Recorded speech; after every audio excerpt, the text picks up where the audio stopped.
Hey guys, pernah kepikiran nggak? Gimana sih sistem di aplikasi yang kita pakai setiap hari bisa berjalan? Mulai dari e-commerce, media sosial, sampai aplikasi perbankan.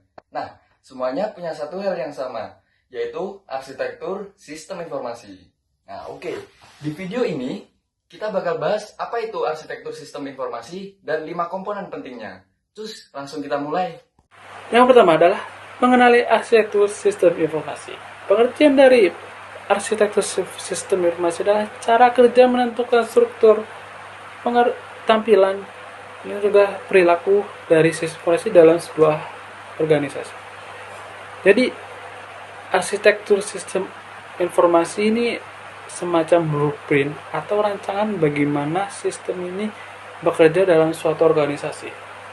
Ini mencakup dalam segala hal mulai dari perangkat lunak, perangkat keras, data, proses, dan juga orang yang menjalankannya, atau bisa disebut people. Jadi kita bayangkan aja kita terdapat di sebuah restoran, yang dimana restoran terdiri dari chef. Nah, chef atau pelayan, kita anggap sebagai people. Kemudian ada dapur, kita anggap sebagai hardware. Kemudian ada resep, kita anggap sebagai software. Kemudian ada bahan makanan, kita anggap sebagai data. Dan juga yang terakhir, cara pemrosesan, kita anggap sebagai proses. Jadi semua harus berjalan dengan bebarengan agar restoran bisa beroperasi dengan baik. Oke, yang pertama ada hardware. Ini semua alat fisik yang membuat sistem bisa berjalan seperti laptop, server, handphone, router, wifi, bahkan printer. Tanpa hardware tidak ada yang bisa mengoperasikan sistemnya. Yang kedua ada software, alias program yang bikin hardware bisa berjalan. Mulai dari Windows, macOS, Linux, sampai aplikasi-aplikasi yang kita gunakan sehari-hari seperti Instagram, Shopee, Google Drive, dan lain-lain. Software ini adalah yang mengasih nyawa ke hardware agar bisa dipakai.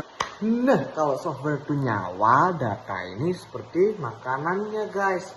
Jadi, data ini bisa berupa foto yang kalian upload di sosial media, transaksi belanja online, atau bahkan histori pencarianmu di internet.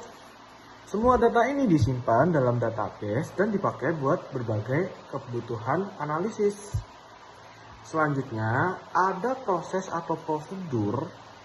Ini tuh kayak aturan mainnya biar sistem bisa berjalan dengan lancar dan bener gitu sih. Misalnya pas kamu mau check out nih di e-commerce.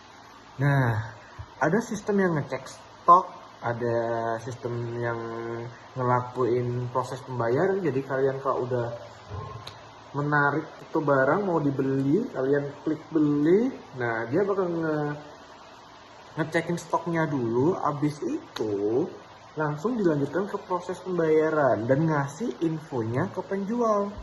Semua itu nggak terjadi begitu aja, tapi ada proses di belakangnya yang pastinya. Dan yang terakhir adalah manusia. Iya, manusia. Karena manusia sendiri di sistem informasi memiliki pengertian, penggunaan sistem yang bertanggung jawab terhadap pengoperasian dan pemanfaatan sistem informasi. Jadi, tanpa manusia, sistem ini bakal percuma ada.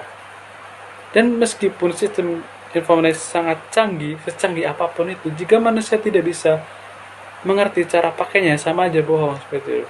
Seperti developer yang bikin aplikasi, admin kelola data, customer service yang membantu pengguna, dan kita yang sebagai people memakai sistemnya bagaimana.